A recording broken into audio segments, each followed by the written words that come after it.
From haunted houses to cursed artifacts, from whispers in the dark to battles you'll never read in scripture.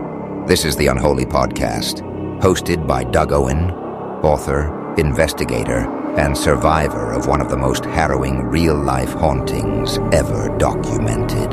Each week, Doug pulls back the veil between this world and the next, sharing stories that aren't fiction, because he lived them. Prepare yourself.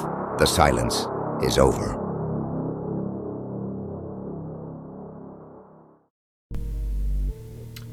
What if I told you that not every ghost is a demon, but not every haunting is harmless? In today's world, thanks to horror movies, YouTube investigators, viral paranormal clips, everything gets labeled the same way. A door slams, demon. A whisper on an EVP, possession. A shadow in the hallway, call a priest. But that's not how this works. And that confusion can be dangerous. Because there's a difference between a classic haunting and something darker, something predatory, something strategic. Welcome back to the Unholy podcast. As always, I am your host, author, and paranormal investigator, Doug Owen. Tonight, we're breaking down the difference between a classic haunting and demonic infestation.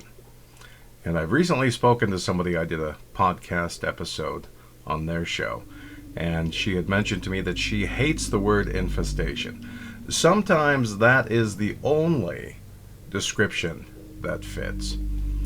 So we're looking at this stuff tonight, not from Hollywood, not from folklore, but from research, long-term exposure, and personal experience dealing with both.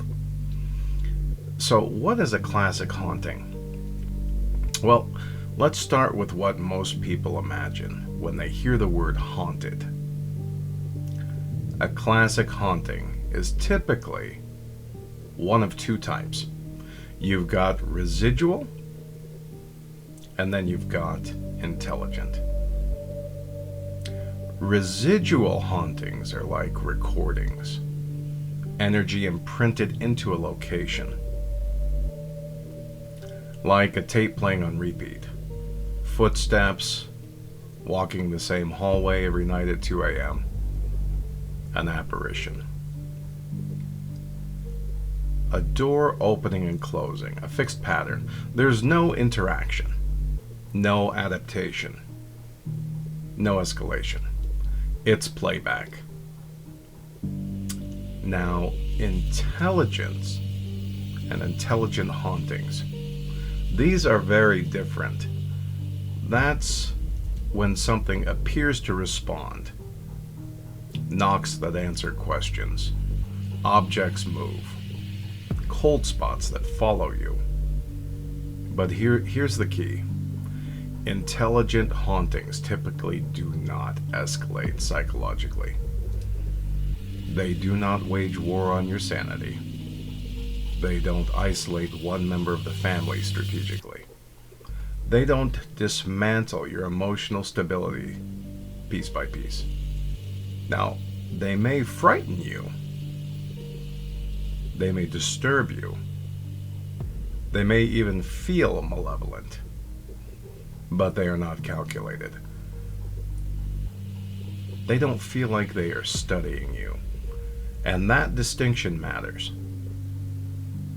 Now, I've dealt with both. I've lived in a house that was infested with something far darker.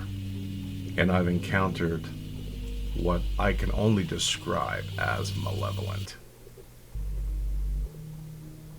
These entities were ghosts, spirits, whatever you want to call them, in other environments, and I never did find out what these were. and I don't know if they were ever living human beings.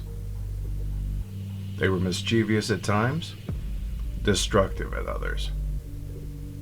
They targeted my children. They targeted my family. They targeted me. And something else happened that people rarely talk about. That's psychological warfare. They make you doubt your sanity. They make you question your perception. They make you second guess your own thoughts. And most importantly, they bring shame. There's a deep, deep desire to keep it a secret. Because I've said this before and I'll say it again. Best case scenario, you're insane. Worst case scenario, you're damned and targeted by evil. And neither option is something you want to announce publicly. Conventional methods don't always work. The things you see in movies, the crosses, the holy water rituals, in my experience, they were ineffective. Did not work. In fact, made it worse. Then the question, what do you do? How do you fight? Do you fight? Can you win? How long before relief comes? Now, those are real questions when you're in it. Spiritual warfare doesn't have to have an expiration date. There is no timer, no countdown, no clock. It can feel lifelong. And you don't have to be religious to engage in it. You don't need to use weapons the Catholic Church tells you to use.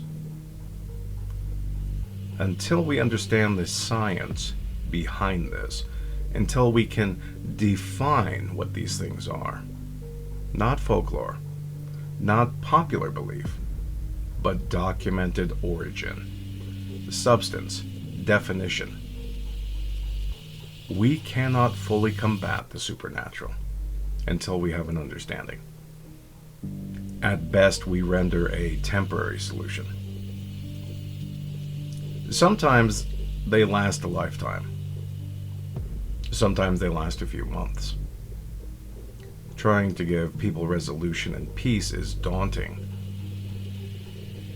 But the more experience we gain from confronting and expelling these entities, the more we learn the pattern they exhibit.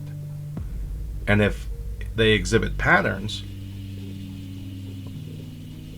we still don't know why, but we believe they're intelligent.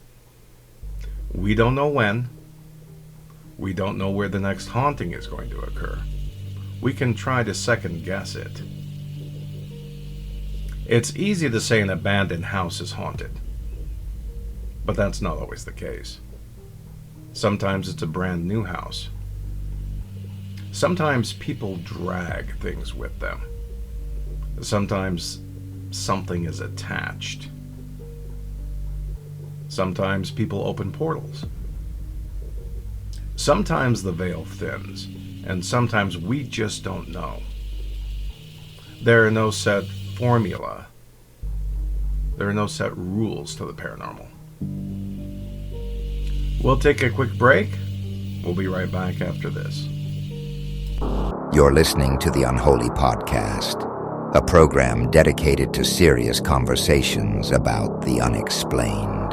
The show is proudly broadcast on ParaX Radio, one of the leading platforms in paranormal programming. ParaX Radio brings together investigators, researchers, experiencers, and skeptics from around the world, creating a space where exploration goes deeper than entertainment. If you're looking for thoughtful discussion, first-hand accounts, and intelligent debate about the paranormal, visit parax.com and explore their full lineup of programming. ParaX Radio, where the unexplained is explored, not sensationalized. Now let's shift, because this is where the line becomes clear. demonic infestation follows a pattern. Traditionally, it's described in 3 stages: infestation, oppression, and possession. Stage 1, infestation. Subtle disturbances, sleep disruption, an oppressive atmosphere, anxiety without cause. Stage 2, oppression. Targeted emotional breakdown, isolation, escalation, increased activity focused on one individual. Stage 3 is total control. Now, whether you accept those labels or not, the pattern of escalation is the defining marker. It adapts. It studies you. It isolates the most vulnerable. Sadly, this is often a child. Often someone emotionally fragile, somebody who cannot mentally defend themselves. And here's the difference. A classic haunting might repeat. An infestation escalates. It tests. It pushes. It studies reaction. In my case, I realized we were not dealing with residual energy. It wasn't environmental, and it wasn't random. It was strategic. It mocked. It manipulated. It calculated. And the moment that confirmed it for me, when I stopped fighting, everything stopped. Not because it left. Not because I had won. But because it no longer needed to escalate. Now, that's not residual energy. That is awareness. And awareness changes everything. We'll take a quick break. We'll be right back right after this. The experiences discussed on the Unholy podcast are not fiction.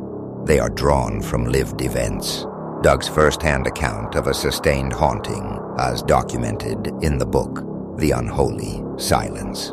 The book details the investigation, the psychological toll, and the impact on his family, offering a deeper look at what happens when paranormal events move beyond theory and into daily life. The Unholy Silence is available worldwide through Amazon in paperback, hardback, and ebook formats. For those who want the full account, the story begins there. I want to talk now about labeling and also mislabeling, because mislabeling is dangerous. And here's the danger. If you mislabel what you're dealing with, you respond incorrectly. If you treat a predatory presence like it's playful, you provoke it. If you treat residual energy like it's demonic, you create unnecessary panic. Escalation is the key indicator. Targeting is the key indicator. Isolation is the key indicator. Patterns matter. Not fear, patterns. And here's the uncomfortable truth. We still do not fully understand what we are dealing with.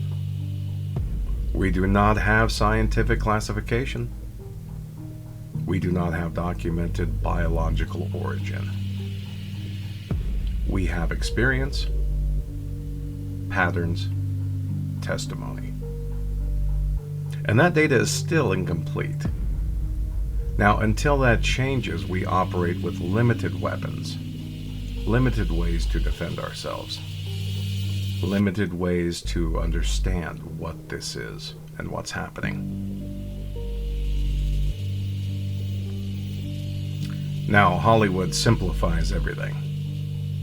Growling voices, flying furniture, Latin chants. Reality is quieter, slower, more subtle. The real attack is erosion. Your peace, your sleep, your relationships, ultimately your confidence, and your sanity.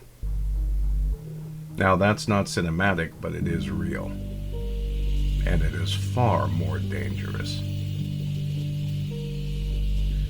If you are experiencing something unexplained, document it. Observe patterns. Do not jump to extremes. Look for escalation. Look for targeting. Look for some sign of intelligence. And understand this. There is no set formula to the paranormal. And again, it doesn't always live in abandoned houses. It doesn't always follow the rules. And it does not always respond to rituals. Sometimes relief is temporary. Sometimes it is permanent. Sometimes it's conditional. And we still don't know why. That uncertainty is the most honest answer I can give you as a paranormal investigator. If you want to understand how escalation unfolds in real time, that's why I wrote The Unholy Silence. Because the most terrifying part of a haunting isn't when it's loud. It's when it goes quiet. Now, there are classic hauntings that are out there that we're aware of. The Enfield haunting, the Bell Witch. Those things that are documented. Whatever your opinion of Ed and Elaine Warren, they brought paranormal activity into the limelight. They investigated several hauntings, including the Amityville Horror, the house there, 2 years after the Lutz family moved out. So, there are documented cases of hauntings, documented cases of possession.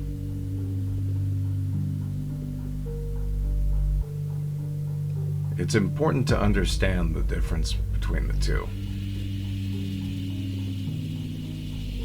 Because if you're experiencing one or the other, or both, which has happened from personal experience, it's important to know what steps to take and how to react to defend yourself and your family.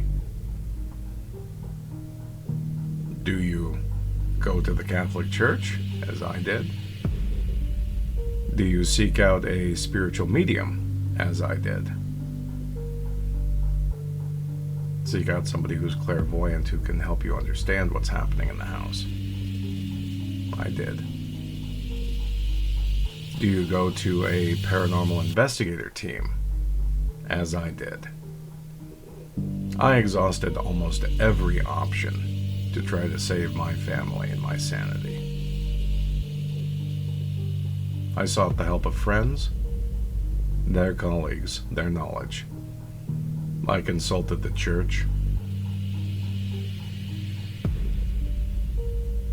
None of these things brought resolution. The most understanding I did gain was from Big River Paranormal. They came in, they helped me. They documented. They found so much data. So many voices on the EVP. They experienced so many paranormal incidents in their short time during their visit. I would say the house was infested. There's that word again. But how do normal people protect themselves? There are several options. Find a reputable paranormal investigator, somebody who has experience.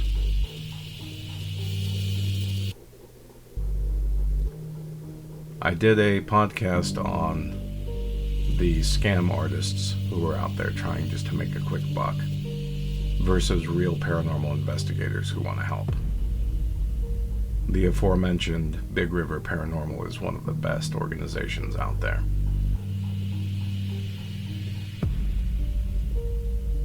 You can reach out to me at the Unholy Podcast here or at authorDougOwen.com. You can find me and send me a message, and I will be able to point you in the right direction and give you some assistance. Because these things are real. Whether your friends or family believe it or not, the paranormal is a thing. And it isn't always flying ghosts around or, the poltergeist movies or anything classic like that. Sometimes it's different. It's custom tailored to the individual or to the environment. These things are documented, but not well. And as we continue to document, we continue to gain knowledge.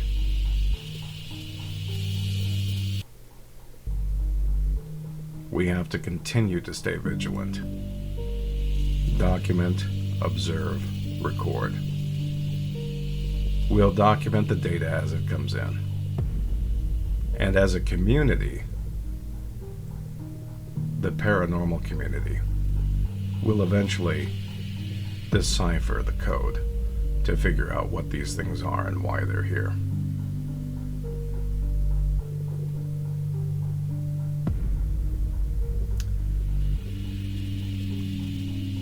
I think that it's time that we go ahead and end this session here. If you or someone you know is experiencing the paranormal and needs assistance, if they're being attacked, if they're losing their sanity, if the entities are relentless and calculating, reach out for help.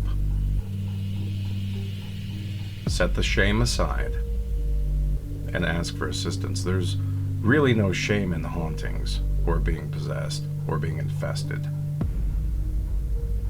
Make sure you place your faith in those that will believe you. Your time and energy is important. Stay calm, document everything, and get help. So until next time, as I always say, stay safe, be aware, and beware. Because sometimes the silence is the most terrifying thing.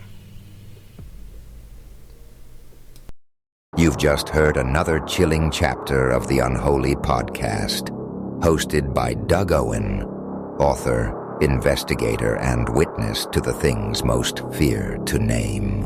For more real stories, cursed objects, and exclusive content, step deeper into the dark at authorDougOwen.com. Subscribe, share, and remember, some silences aren't empty, they're waiting.